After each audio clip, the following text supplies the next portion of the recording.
문재인 정부의 사회복지 분야의 정책 방향 이게 지금 나왔는데 국정운영 5개년 계획 있잖아요. 그렇죠. 그 정책 콘서트라는 전대미문의 사건 여기서 이제 발표되는 여러 가지 것들 중에 우리가 복지 얘기를 조금만 해보고 넘어갈게요. 방향성 이렇게 보시면 되겠습니다. 민주국가라고 하는 것이 우리의 손으로 우리의 대표자들을 직접 뽑는다.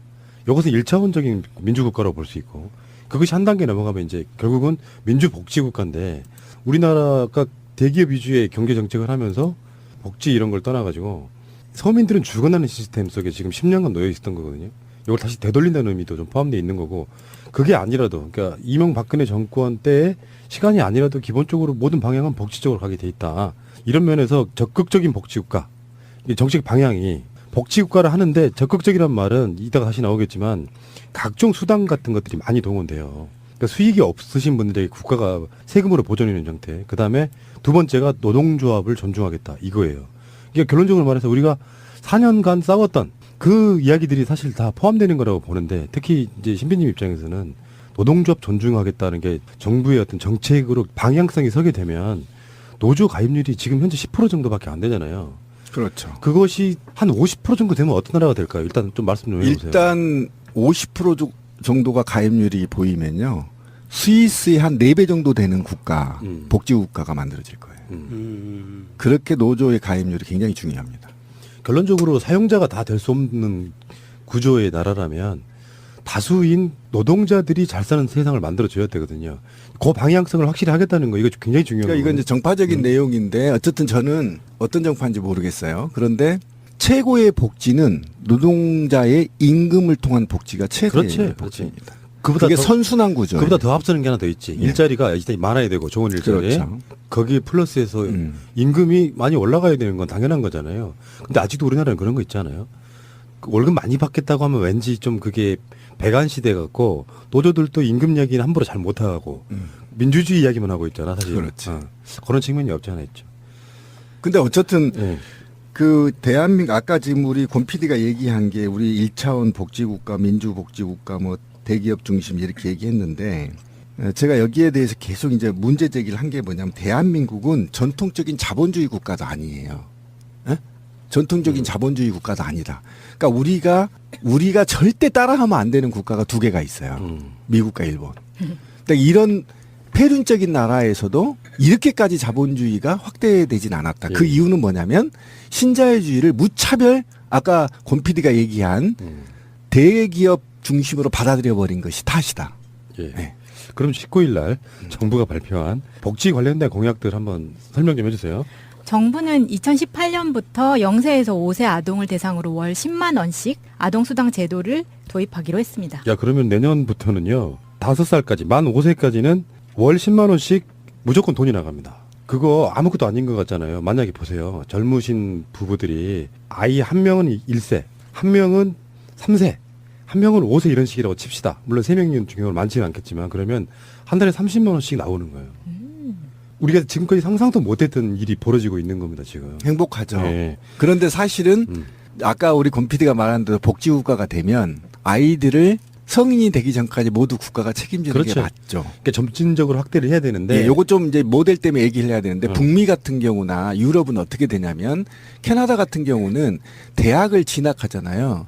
그럼 우리나라 돈으로 45에서 50만 원이 용돈이 따로 나와요. 예, 참고하십시오. 그러니까 이게 사실상의 이제 그 기본소득의 시작이라고 그렇죠. 보세요. 예. 지금 구간별로 틀을 하고 있는 잡아가고 건데, 있다. 예. 자 다음에 기초연금은요. 현행 10만 원에서 20만 원인데요. 2018년에는 월 25만 원으로 그리고 2021년에는 30만 원으로 인상하기로 했습니다. 좋겠다. 이게 박근혜가 모든 노인들에게 20만 원씩 주겠다 했던 바로 그 공약인데 박근혜는 그것을 연금, 국민연금하고 연동시켜 버렸잖아요. 네. 근데 지금 2018년에는 노인들에게 25만 원씩 이거요. 노인분들이 아셔야 돼요. 박근혜 그렇게 찍어댔던 분들 아셔야 된다고요. 박근혜를 그렇게 찍어댔지만 현 정부는 이분들에게 25만 원씩 드린다는 거 아닙니까? 제가 5월에 저희 부모님 모시고 프랑스 갔을 때 저희 부모님하고 시부모님하고 이제 앉아서 얘기를 할 때가 그때가 양쪽 나라 다 대선 때여가지고 대선 이야기가 많이 나왔어요. 근데 그 중에서 복지 이야기가 나와서 한국에서는 그러면 문재인의 공약이 대표적인 게 뭐냐라고 물어보길래 제가 우린 기초연금 연금이 30만 원 20으로 올라간다 그랬더니 정말 한 5초 정도 굉장히 충격을 받으시더라고요. 뭐라고 그러냐면 그거 아무것도 아니잖아 이렇게 말씀을 아, 하시는 그렇죠. 거예요. 원래 거기는 훨씬 더 많이 네. 받나 보죠. 그게 훨씬 더 많이 받으시니까 그거 가지고 어떻게 사느냐라고 말을 하는데 사실은 노인들은 은퇴하고 난 다음에 그냥 연금 가지고만으로도 살 수 있게끔 만들어주는 게 지금 우리나라는 진짜 출발선에 있는 거죠. 그렇죠. 그 두 분이서 생활하시는데 굉장히 넉넉하게 살 수가 있고요. 제가 조사한 캐나다 같은 경우 167만 원씩 부부가 다 나오고 따로따로 그러니까 300 얼마가 되는 거잖아요. 300 한 70만 원 되는 거잖아요.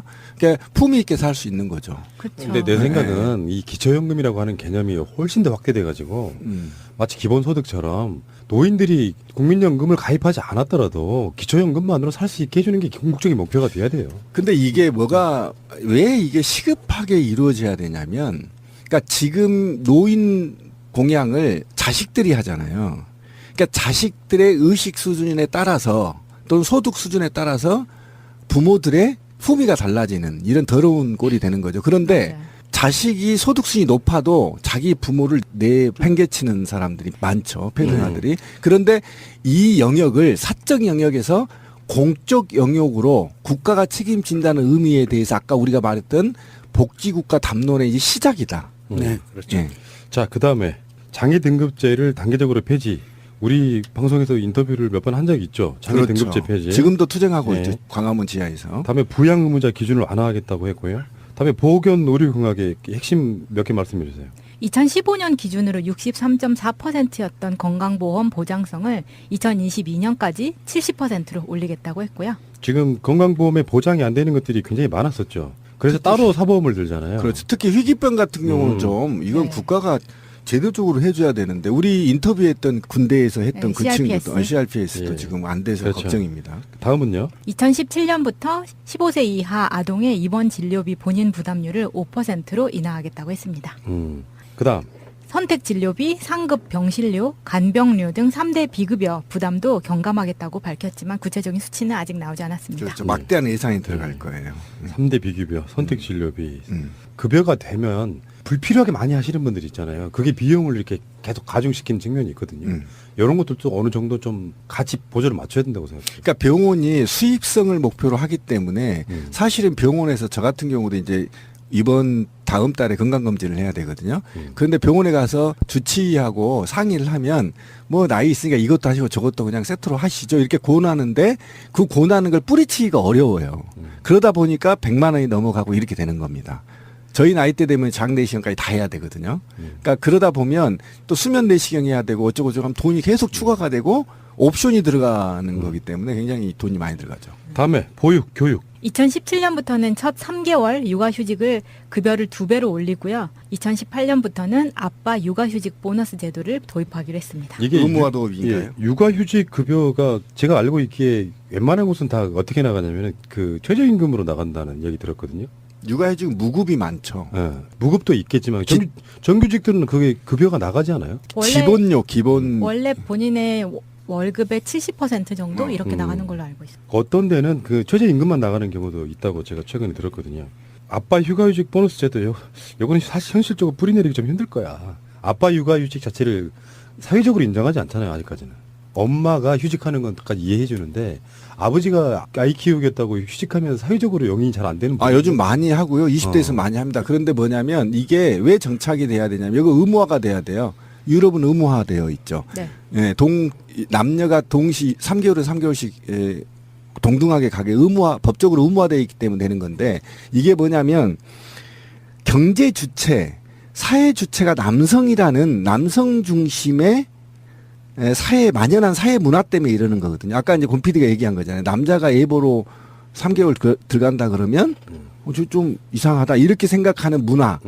그런데 실제로는 그게 선진적인 사고고 선진 시민의 모습이다. 그리고 그런데 이게 정착이 되려면 육아휴직을 갔다 오면 승진의 불이익을 안 되게끔 제도 장치를 해야 돼요. 그렇지. 그러니까 눈치 보여서 못 쓴다는 거잖아요. 그렇죠. 그것 때문에 못 쓰는 거죠. 이 아빠 육아휴직이 중요한 이유가 엄마만 육아휴직을 했을 때 그 사실은 복직을 하고 안 하고를 떠나서 그 기간 동안은 경력이 단절이 되는 거거든요.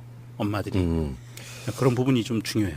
그 다음에요. 2018년부터 어린이집 누리과정 비용 전액을 국고에서 지원을 하고요. 한때 어마어마한 논란이 있었잖아요. 누리과정을 자기가 공약했던 박근혜는 그거 전부 다 지방정부에 미루는 바람에 되네 안 되네 해가지고 막 시위하고 난리가 났었는데 이거 문재인 대통령 되니까 한 방에 이거 우리가 할게 이렇게 된 거죠. 사이다. 예. 다음 2022년까지 국공립 어린이집 이용률을 40%를 달성하기로 했습니다. 결국은 국공립 어린이집을 많이 짓겠다는 거예요. 그리고 2020년부터는 고등학교 무상교육을 단계적으로 실시하기로 했습니다. 박수 한번 치자. 아, 씨. 무상교. 내가 아까 이게 지금 진짜 고등학교까지 무슨 돈을 받냐 국가가.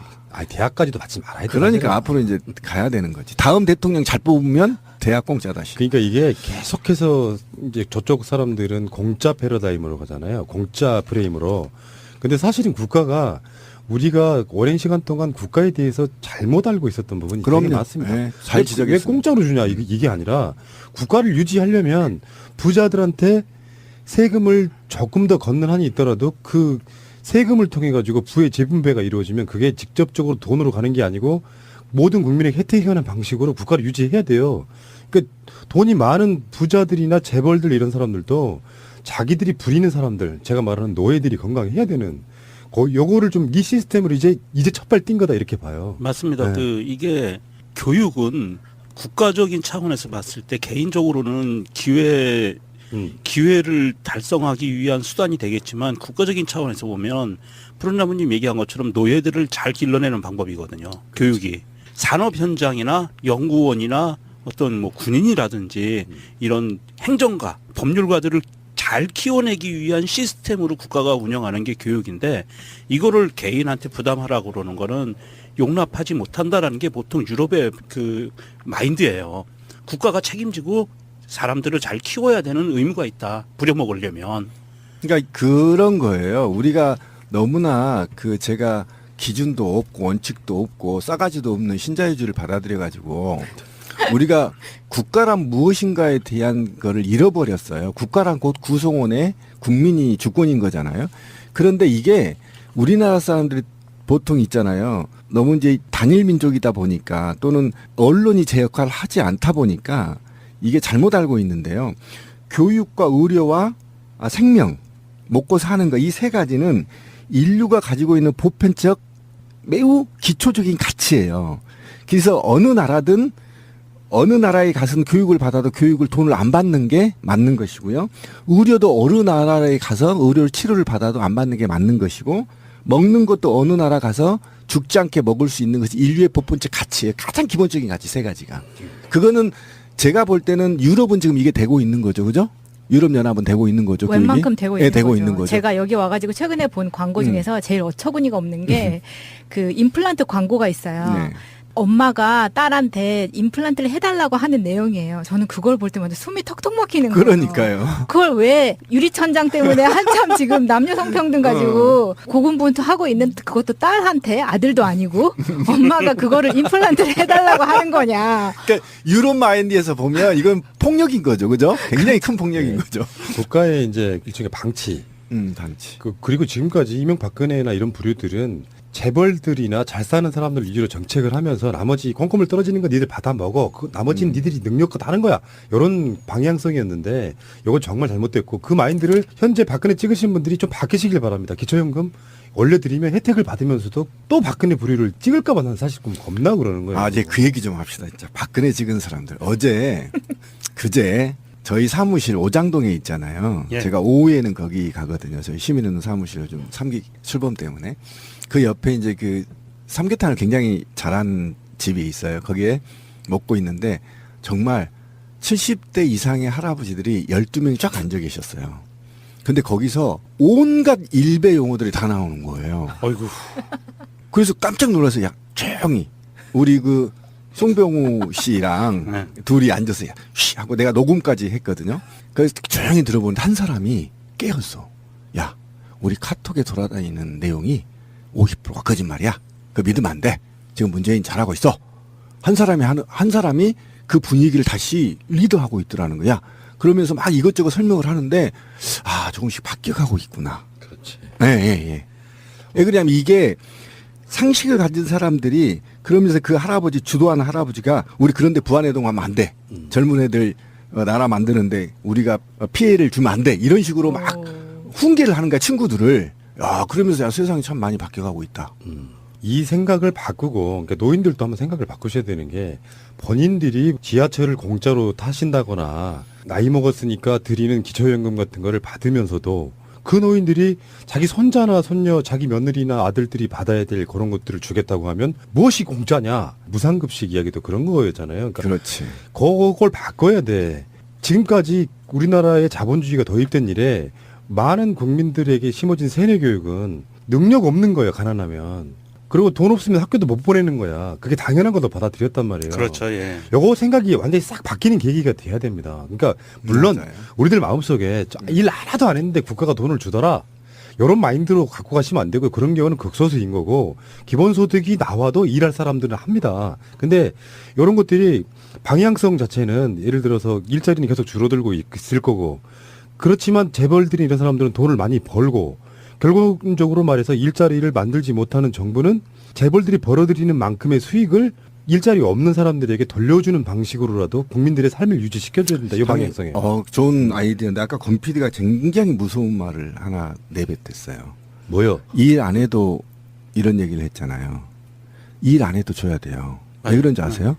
인간은 피조물이기 때문에 그래요. 내가 태어나고 싶어서 태어난 게 아니라 강제로 태어났어요. 태어나기 싫은데. 그런데 너 왜 태어났니 이렇게 얘기할 수가 없는 거잖아요. 너 태어나기 싫어 죽어? 그럼 죽어버려? 이런 거거든요. 그래서 복지국가고 생명을 유지하는 데는 인권의 문제인 거죠. 그리고 아까 이제 신민지 말씀 하나 더 추가를 하자 그러면 태어났기 때문도 있지만 보통 우리가 직장이 없어도요 간접세로 세금 엄청 내고 있습니다. 그럼요. 예. 네. 소주 한 병 그리고 사 먹어도 나가고. 소비로서의 주체가 있는 거거든요. 예, 태어난 자체가. 자, 그리고 이제 진짜 중요한 얘기일 수 있는데 아까 말씀 처음에 드렸던 것처럼 노동조합을 존중하겠다 이 말은 존중이라는 표현이 왜 나온 표현 같냐면은 사실 전 정권까지만 해도요 노동조합을 탄압했잖아요. 그러니까 노동조합을 존중하겠다는 말은 노조에 가입하지 않으신 분들 입장에서 탄압을 하면 접근할 수가 없어요. 무서워가지고. 어떤 사람들이 노조 조직하겠다 그러면 회사에서 사실상 거의 잘리다시피 노조 없는 회사에 이런 방식으로 노조 자체가 정부건 사용자건 다 탄압의 대상이었는데 정부가 노동조합을 존중하겠다고 하면 이 또한 이 문화가 굉장히 달라지는 거거든요. 그래서 지금 그 이야기의 첫발 중에 하나가 ILO 국제노동기구의 노동 3권을 보장하는 협약을 비준하겠다 뭐 이런 거고 전에 아마 신비님이 그런 이야기 하셨을 거예요. 우리 많이 했죠. OECD 가입 조건 중에 하나가 공무원들의 노조 합법화 이런 거 아니었어요? 그렇죠. 기본인 예. 거죠. 그러니까 뭐냐면 좀 설명이 필요해요. 이게 ILO 협약이 베르사유 조약 있죠. 1919년 그 거울의 방 네. 유명하죠. 네. 그게 뭐냐면 1차 대전 이전의 1차 산업혁명 시기에 어떤 현상이 벌어졌냐면 하루에 얼마나 일을 했을까요? 그때 노동자들이. 이 얘기를 해봐야 돼요. 얼마나 하루에 24시간 중에 노동자들이 탱크를 만들었잖아요. 탱크도 만들고 예를 들면 영국 같은 그 포도주 농장에서 여성들이 몇 시간씩 포도를 땄을까요? 한번 얘기를 해보세요. 우리 마차님. 12시간 이상은 했을 것 같은데요. 그 정도는 제가 얘기를 안 하죠. 거의 잠자는 시간 빼고는 거의 일을 했겠죠. 잠을 어떻게 안 재웠죠? 제가 할 때 18시간에서 19시간을 포도를 땄거든요. 여성들이. 네. 근데 어떻게 잠을 안 재운지 아세요? 어떻게요? 그래서 커피가 개발된 거예요. 헐. 네. 커피를 다량으로 쳐먹이면서 잠을 못 자게 포도를 따게 했어요. 당연히 탱크도 그렇게 만들게 했고 노동자들은 그렇게 했어요. 오직 했으면 이 ILO 기준이요. 베르사유 조약에서 뭐라고 나왔냐면 제발 8시간만 일하자 이거예요. 이 얘기를 지금 하고 싶은 거예요. 그래서 8시간 자고 8시간 놀고 8시간 일하는 거예요. 바로죠. 그러죠. 그건데 근데 그게 왜 중요하냐면 ILO의 근본적인 기구가 탄생된 게 뭐냐면 바로 천부적인 인간으로서 모든 사람 이 ILO를 우리가 잘못 인식하고 있는데요. 그 철학이 이런 거예요. 모든 사람의 품이 있는 일자리 실현이에요. 이게 기본 철학이에요. 품이 있는 일자리. 디센트 워크라고 해서 품이 있는 일자리. 이게 핵심이야, ILO가. 그러니까 노동자가 좀 폼나게 살자는 겁니다. 예전에 영국에 한번 보세요. 영국 영화 같은 데 보면 정말 인간 이하의 취급을 받아가면서 한 거잖아요. 그래서 ILO가 모든 사람 품이 있는 일자리 실현하는 데 있어서 그 기준이 뭐냐. 최소한의 인간이 품위 있게 일을 할 수 있는 기준이 뭐냐? 그 최소한의 기준인 거예요. 그러니까 IL을 우리 국민들은 굉장히 선진화되어 있는 기준이라고 생각하는데 그게 아니라 인간이 인간이 이게 굉장히 중요한 얘기. 인간이 품위 있게 노동하기 위해서 최저의 수준, 기본이 어떤 거냐? 이거를 이행하기 위해서 190개 정도 되는 국가들이 협약을 했어. 우리가 헌법 만들 때 적어도 프랑스 혁명에서 인류가 얻었던 그 소중한 가치만은 다 담을 거야 라고 했는데 미국과 중국이 서명을 안 했죠. 왜 안 했는지 나중에 설명해 드리고요. 그런데 여기에서 굉장히 중요한 게 뭐냐면 노동자는 천부적인 노동 상권을 갖고 있다 이렇게 얘기를 하고 있는데 이 천부란 말이 두 가지가 있어요. 태어날 때부터 갖고 있는 권리. 아까 제가 피조물 얘기를 그래서 한 거예요. 피조물이란 말이에요. 내가 태어나고 싶어서 태어난 게 아닌데 어거지로 태어났어. 엄마 아빠 때문에. 그래서 태어나자마자 갖고 있는 노동자로서의 권리 천부적인. 그래서 천부라는 말이 있고 이걸 기독교적으로 풀면 어떤 거냐면 이런 거예요. 하느님 천부는 아비부자를 쓰거든요. 그러니까 아버지가 주는 최고의 권리가 노동 3권을 기본으로 보장해야 돼. 이게 인간이 살아가는 데 있어서 쪽팔리지 않게 사는 기준이라는 거예요. 그중에 뭐가 있냐면 노동자는 모두 단결권을 가져야 된다. 이게 결사의 자유죠. 그다음에 단체 행동권. 집단적으로 행동할 권리를 가져야 되고 그다음에 생존권, 사회권을 말하는 우리가 말하는 단체 행동권, 파업권을 말하는 거. 이 세 개를 천부적 3권이라고 얘기하는데 이것이 기본적으로 보장돼야 되는데 우리 한국은 근로기준법이나 기타 등 하위법들이 이걸 제약해버려요. 그런데 헌법에는 아까 제가 얘기했잖아요. ILO 바르사유 조약의 내용이 헌법에 그대로 들어가 있어요. 모든 노동자에게 노동 상권을 보장한다라고 돼 있는데 이하 규정에 이제 공무원 교사만 다른 규정에 의해서 제약을 했었던 겁니다. 이거는 원래 이승만 때까지 자유당 때까지 이미 이 바르사유 조약 ILO 규정을 우리 헌법이 다 제약을 하고 있었어요. 그리고 그때 당시 공무원한테 노동 3권이 있었어요. 실제 파업도 했어요. 그런데 누가 없앴냐? 박정희 개새끼가 없애버린 겁니다. 다. 그래서 그거를 90몇 년, 2년도인가요? 김대중 대통령이 ILO하고 OECD 가입하면서 가입 조건을 보니까 존나게 후진국인 거야, 우리나라가. 그래서 부랴부랴 공무원한테 노동 설립권을 준 거예요. 이해 가시죠? 예. 그러니까 그래서 만들어진 건데 그거를 또 다시 그의 딸이 그렇지. 시발 또 뺏어가 버렸어. 예, 그 상태가 지금 이 상태인데 지금 이게 뭐냐면 이렇기 때문에 국제적으로 개망신을 다는 겁니다. 지금 ILO가요. ITUC 두 개의 국제단체가 있거든요. ILO는 UN 산하 독립기관인 거고요. 처음에 출발은 그렇지 않았는데 편입돼 버렸어요. 40몇 년도부터. 그런데 거기에 대응하는 우리가 스스로 만드는 게 사실은 ITUC이라는 국제 노동단체가 있거든요. 우리나라에도 가입돼 있습니다.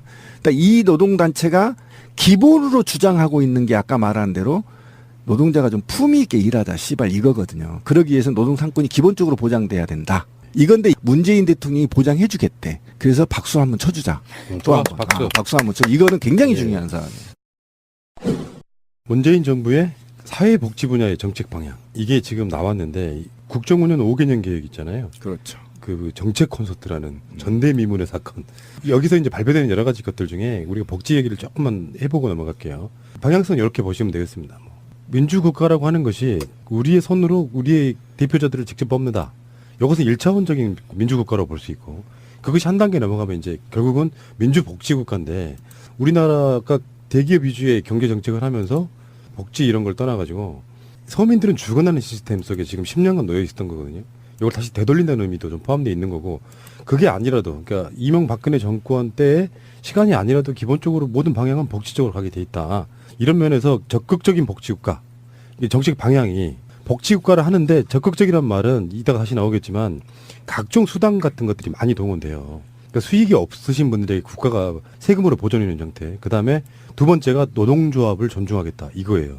그러니까 결론적으로 말해서 우리가 4년간 싸웠던 그 이야기들이 사실 다 포함되는 거라고 보는데 특히 이제 신비님 입장에서는 노동조합 존중하겠다는 게 정부의 어떤 정책으로 방향성이 서게 되면 노조 가입률이 지금 현재 10% 정도밖에 안 되잖아요. 그렇죠. 그것이 한 50% 정도 되면 어떤 나라가 될까요? 일단 좀 말씀 좀 해보세요. 일단 50% 정도가 가입률이 보이면요. 스위스의 한 4배 정도 되는 국가, 복지국가가 만들어질 거예요. 그렇게 노조의 가입률이 굉장히 중요합니다. 결론적으로 사용자가 다 될 수 없는 구조의 나라라면 돈이 나갑니다. 그거 아무것도 아닌 것 같잖아요. 만약에 보세요. 젊으신 부부들이 아이 한 명은 1세, 한 명은 3세, 한 명은 5세 이런 식이라고 칩시다. 물론 3명인 경우는 많지는 않겠지만 그러면 한 달에 30만 원씩 나오는 거예요. 우리가 지금까지 상상도 못했던 일이 벌어지고 있는 겁니다. 지금. 행복하죠. 네. 그런데 사실은 아까 우리 권 PD가 말한 대로 복지국가가 되면 아이들을 성인이 되기 전까지 모두 국가가 책임지는 그렇죠. 게 맞죠. 그러니까 점진적으로 확대를 해야 되는데 네, 요거 좀 이제 모델 때문에 얘기를 해야 되는데 북미 같은 경우나 유럽은 어떻게 되냐면 캐나다 같은 경우는 대학을 진학하잖아요. 그럼 우리나라 돈으로 45에서 50만 원이 용돈이 따로 나와요. 네, 참고하십시오. 그러니까 이게 사실상의 이제 그 기본소득의 시작이라고 그렇죠. 보세요. 예. 지금 구간별로 틀을 하고 잡아가고 있는데, 있다. 예. 자, 다음에 기초연금은요. 현행 10만 원에서 20만 원인데요. 네. 2018년에는 월 25만 원으로 그리고 2021년에는 30만 원으로 인상하기로 했습니다. 좋겠다. 이게 박근혜가 모든 노인들에게 20만 원씩 주겠다 했던 바로 그 공약인데 박근혜는 그것을 연금, 국민연금하고 연동시켜 버렸잖아요. 네. 근데 지금 2018년에는 노인들에게 25만 원씩 이거요. 노인분들이 아셔야 돼요. 박근혜 그렇게 찍어댔던 분들 아셔야 된다고요. 박근혜는 그렇게 찍어댔지만 현 정부는 이분들에게 25만 원씩 드린다는 거 아닙니까? 제가 5월에 저희 부모님 모시고 프랑스 갔을 때 저희 부모님하고 시부모님하고 이제 앉아서 얘기를 할 때가 그때가 양쪽 나라 다 대선 때여가지고 대선 이야기가 많이 나왔어요. 근데 그 중에서 다수인 노동자들이 잘 사는 세상을 만들어줘야 되거든요. 그 방향성을 확실히 하겠다는 거 이거 굉장히 중요한 그러니까 거예요. 이건 이제 정파적인 내용인데 어쨌든 저는 어떤 정파인지 모르겠어요. 그런데 최고의 복지는 노동자의 임금을 통한 복지가 최대의 그렇지, 복지입니다. 그보다 그게 더, 선순환 구조. 그보다 더 앞서는 게 하나 더 있지. 예. 일자리가 일단 많아야 되고 좋은 일자리. 그렇죠. 거기에 플러스해서 임금이 많이 올라가야 되는 건 당연한 거잖아요. 근데 아직도 우리나라는 그런 거 있잖아요. 그 월급 많이 받겠다고 하면 왠지 좀 그게 배관 시대 같고 노조들도 임금 이야기는 함부로 잘 못하고 민주주의 이야기만 하고 있잖아 사실. 그렇지. 그런 측면이 없지 않아 있죠. 근데 어쨌든 예. 그 대한민국 아까 지금 우리 권 PD가 얘기한 게 우리 1차원 복지국가, 민주복지국가 뭐 대기업 중심 이렇게 얘기했는데 제가 여기에 대해서 계속 이제 문제 제기를 한 게 뭐냐면 대한민국은 전통적인 자본주의 국가도 아니에요. 에? 전통적인 자본주의 국가도 아니다. 그러니까 우리가 절대 따라하면 안 되는 국가가 2개가 있어요. 미국과 일본. 그러니까 이런 폐륜적인 나라에서도 이렇게까지 자본주의가 확대되진 않았다. 그 예. 이유는 뭐냐면 신자유주의를 무차별 아까 권 PD가 얘기한 대기업 중심으로 받아들여 버린 것이 탓이다. 예. 네. 그럼 19일 날 정부가 발표한 복지 관련된 공약들 한번 설명 좀 해주세요.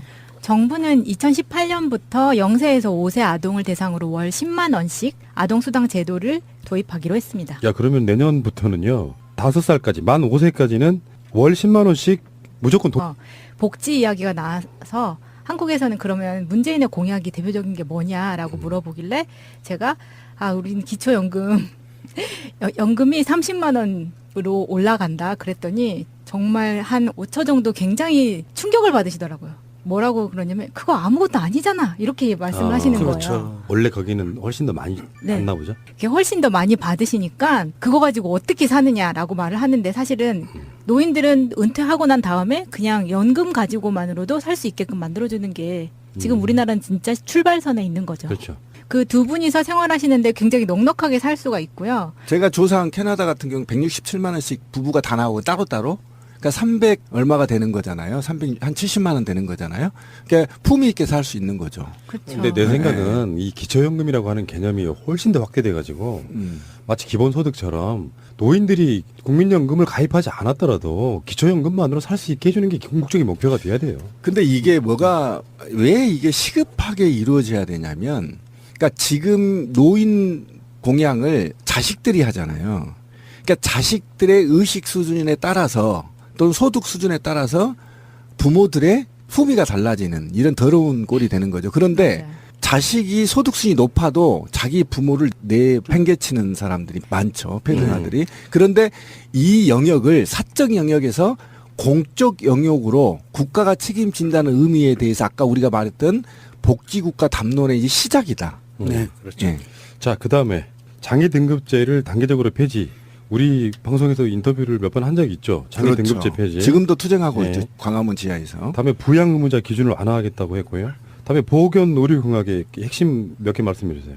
2015년 기준으로 63.4%였던 건강보험 보장성을 2022년까지 70%로 올리겠다고 했고요. 지금 건강보험에 보장이 안 되는 것들이 굉장히 많았었죠. 그래서 따로 사보험을 들잖아요. 그렇죠. 특히 희귀병 같은 경우는 좀 이건 네. 국가가 제도적으로 해줘야 되는데 우리 인터뷰했던 군대에서 했던 네, 그 CRPS. 친구도 CRPS도 예. 지금 안 돼서 그렇죠. 걱정입니다. 다음은요. 2017년부터 15세 이하 아동의 입원 진료비 본인 부담률을 5%로 인하하겠다고 했습니다.